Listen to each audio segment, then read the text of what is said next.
Welcome back from the break viewers. बहार रमज़ान है और आज 29वां रोज़ा है और क्या पता कल ईद हो या ना हो, ये तो एक राज की बात है जो later on at night reveal होगी। लेकिन दो प्यारे प्यारे भाई हमारे साथ हैं जिन्होंने हमें गाइड किया कि चांद रात और ईद से रिलेटेड हमारी क्या एक्टिविटीज़ होनी चाहिए।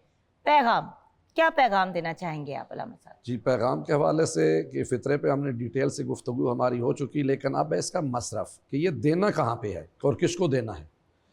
और उसमें गुरबा की जो है, जो ज़कात के मसरफ़ हैं वो सारे के सारे मसरफ़ हैं, यानी गरीब को, फ़कीर को आपको दे सकते हैं, इब्न सबील को दे सकते हैं। लेकिन यहाँ पे मैं इसके मसरफ़ से हवाले से वो हदीस कोट करूँगा कि जिसके मुतालिक ये है कि कोई भी आप सदका देते हैं तो चाहे वाजिब सदका हो तो उसकी 5 नौइयतें हैं। पहली नौइयत कि 1 दिरहम आप दे रहे हैं, यानी 1 रुपया दे रहे हैं तो 1 के मुकाबले में आपको 10 मिलेंगे। दूसरा है 1 रुपये के बदले में आपको 70 मिलेंगे। तीसरा है 1 के बदले में आपको 700 का सवाब मिलेगा। चौथा है 1 के बदले में आपको 70,000 का सवाब मिलेगा। पाँचवा 1 लाख का सवाब मिलेगा। कौन सा? अगर ये फ़ितरे का 1 रुपया अगर किसी बिल्कुल सही और सालिम मोमन को आप दे रहे हैं तो 1 के बदले 10 का सवाब है। अगर वो साथ उसके मुस्तहिक है, गरीब है, उसको दे रहे हैं तो फिर 70 का सवाब है। अगर उसके साथ साथ वो अपाहज भी है, माजूर भी है तो फिर वो 700 का सवाब है। लेकिन अब अगर वो आपके रिश्तेदारों में से, अजीज़ व अकारब में से है तो 1 के बजाय उसको 70,000 का सवाब है।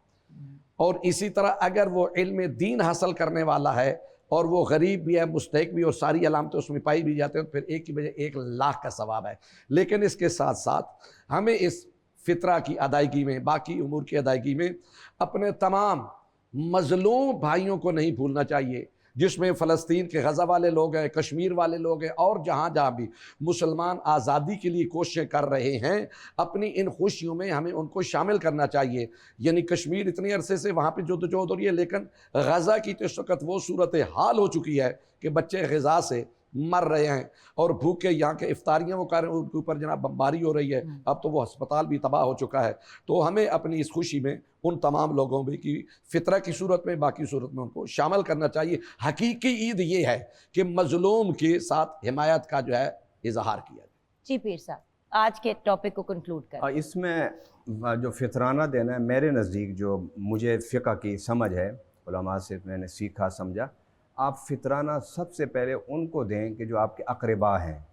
अक़रबा से क्या मुराद हैं? जो आपके मुलाज़मीन हैं उनको आप दें, क्योंकि आज महदूद तनख्वाहों में जो हमारे मुलाज़मीन हैं वो अपने बच्चों को ईद की खुशियाँ देने के काबिल नहीं रहे। लिहाजा आप अपना फितराना उठा के किसी और जगह देने की बजाय आप अपने मुलाज़मीन में तकसीम करें।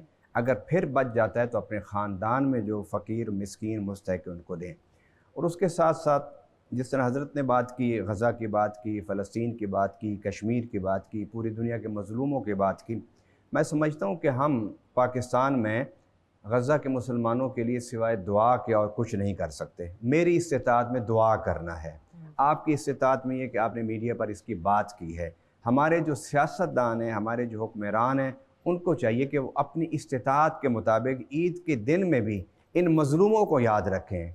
उनके लिए खाने का, पीने का जो सामान है वहाँ उनको पहुँचाना चाहिए। और उसके साथ साथ उनको ये जद्दोजहद दीगर इस्लामी ममालिक के साथ मिल के इस जद्दोजहद का ईद के दिन से आगाज़ करना चाहिए कि वो जो गज़ा के मज़लूम मुसलमान हैं, जो दवाई तो एक ज़रूरी है, जिस तरह के ज़ख्मी लोग हैं, शहादत हो रही हैं, बच्चे वहाँ बीमार पड़े हुए हैं, खाने के लिए पानी नहीं है। वो मुझे बता रहे थे कल एक साथी जो गज़ा पर काम कर रहे हैं, वो कहते हैं कि वहाँ पर अगर 500 ट्रक जाना चाहिए खाने का तो वहाँ सिर्फ 50 जा रहा है, जिससे सिर्फ पानी पीने की जो ज़रूरत है वो भी पूरी नहीं हो रही।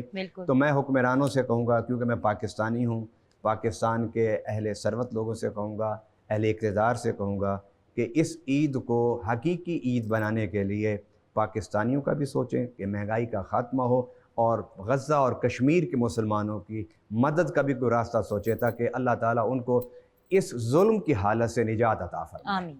बहुत बहुत शुक्रिया आपका। और अगर कल ईद है तो आपको ईद मुबारक अपनी बहन की तरफ से, वरना फिर एक और दिन मुलाकात हो जाएगी, वो भी अच्छा हो जाएगा।